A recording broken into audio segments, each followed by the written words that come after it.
What does it mean when Jesus prays for himself?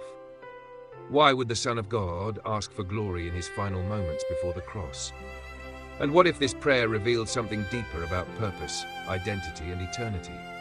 There is a moment, quiet yet powerful, just before everything changes. The tension is rising, the cross is near. The weight of what is coming cannot be measured by human understanding. And in that moment, Jesus lifts his eyes toward heaven and begins to pray. In Gospel of John chapter 17 verses 1 to 5, we are invited into something incredibly intimate. This is not a public teaching. This is not a miracle performed before crowds. This is a conversation between the Son and the Father. And the first thing that might surprise us is this: Jesus prays for himself. He says, "Father, the hour has come. Glorify your Son, that your Son may glorify you." At first glance, this might sound unusual. In a world where we are often taught to put others first, to avoid self-focus, this request can seem almost out of place. But this is not about selfish ambition. This is not about personal gain. This is about purpose being fulfilled. Jesus is not asking for glory in the way humans seek recognition. He is asking for the completion of the mission he was sent to accomplish. The hour he speaks of is not just a moment in time. It is the defining moment of his earthly life.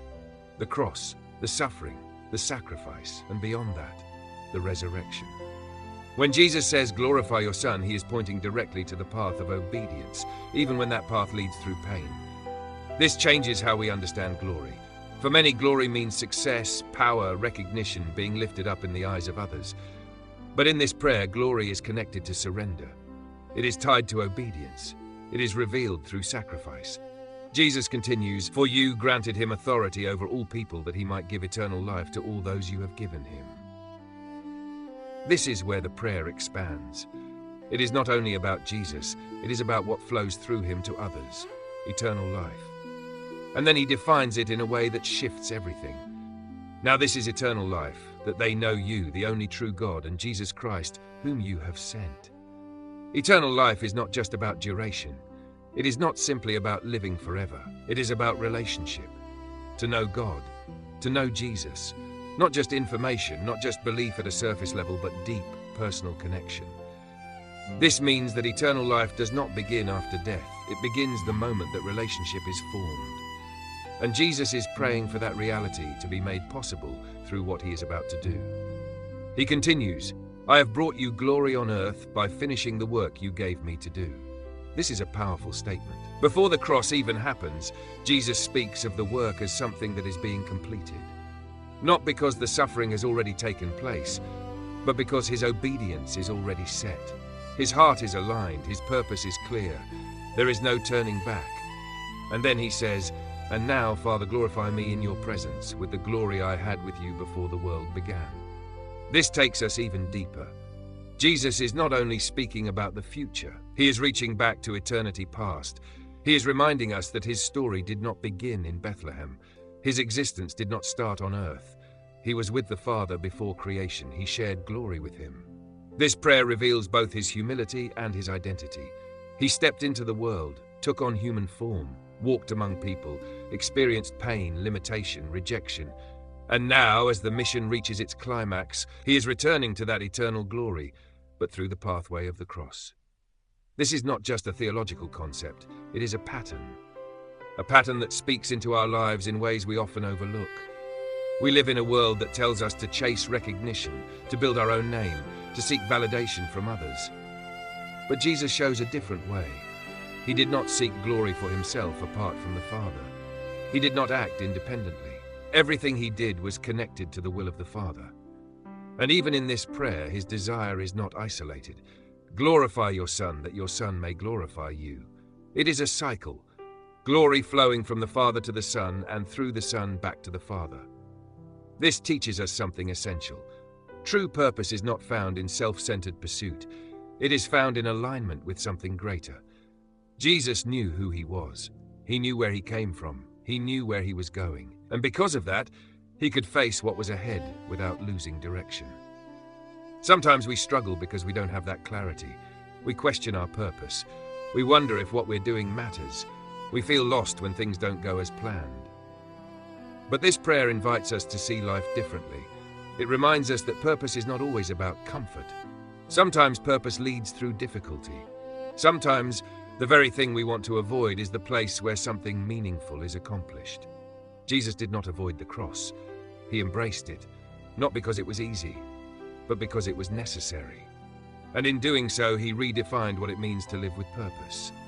He also shows us the importance of finishing what we are called to do. I have finished the work. There is a sense of completion here, of faithfulness. Not perfection in the way we often think, but consistency in following through. Staying aligned even when it's hard. Continuing even when it's unclear. Trusting even when the outcome is not visible yet. This is where many people struggle. It's easy to start something with excitement. It's harder to continue when challenges appear, and even harder to finish when the cost becomes real. But Jesus shows us that fulfillment is found not just in starting, but in finishing.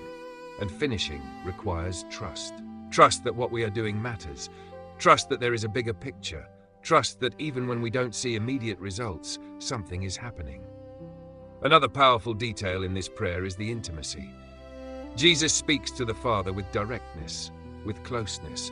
There is no distance, no hesitation, no uncertainty about being heard. This kind of relationship is something many people long for. To feel known, to feel heard, to feel connected. And through what Jesus is about to do, that kind of relationship becomes available to us. Not as something distant, but as something personal. Not as something reserved for a few, but as something open to all. This changes how we approach life. We are not walking alone. We are not navigating without guidance.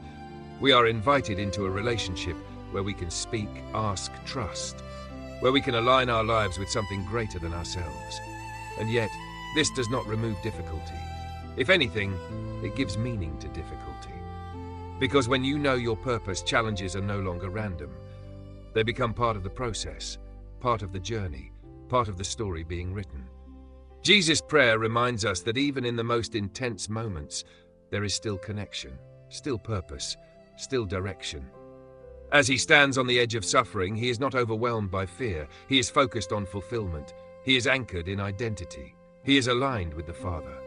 And that alignment gives him strength. This is something we can learn from.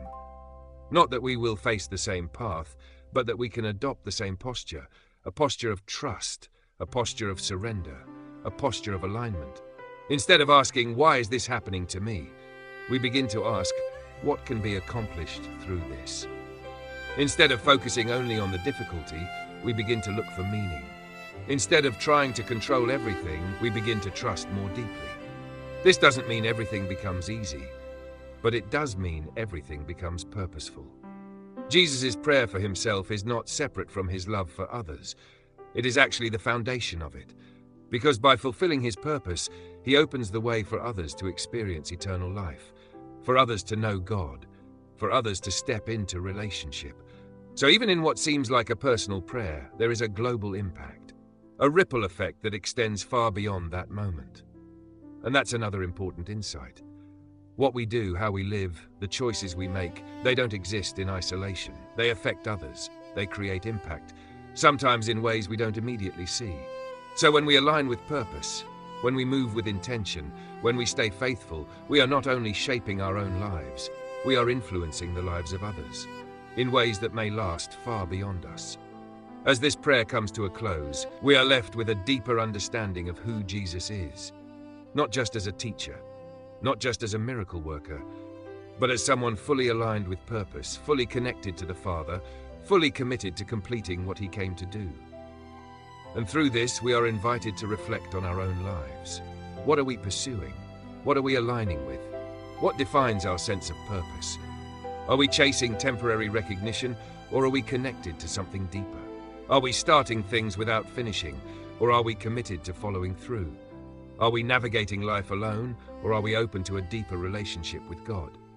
These are not easy questions, but they are important ones, because how we answer them shapes how we live. Jesus' prayer is not just something to observe, it is something to learn from, something to reflect on, something to apply. It calls us to look beyond surface-level living, to move beyond distraction, to step into intentional, purposeful living, and to trust that even when the path is difficult, there is meaning in it. Direction. There is something being accomplished. So wherever you are right now, whatever you are facing, remember this. Your life has purpose. Your journey has meaning. And when you align with something greater than yourself, even the hardest moments can become part of something powerful. Thank you for watching this video. If this message spoke to you, don't forget to like, follow the channel, and share this video with someone who might need this today.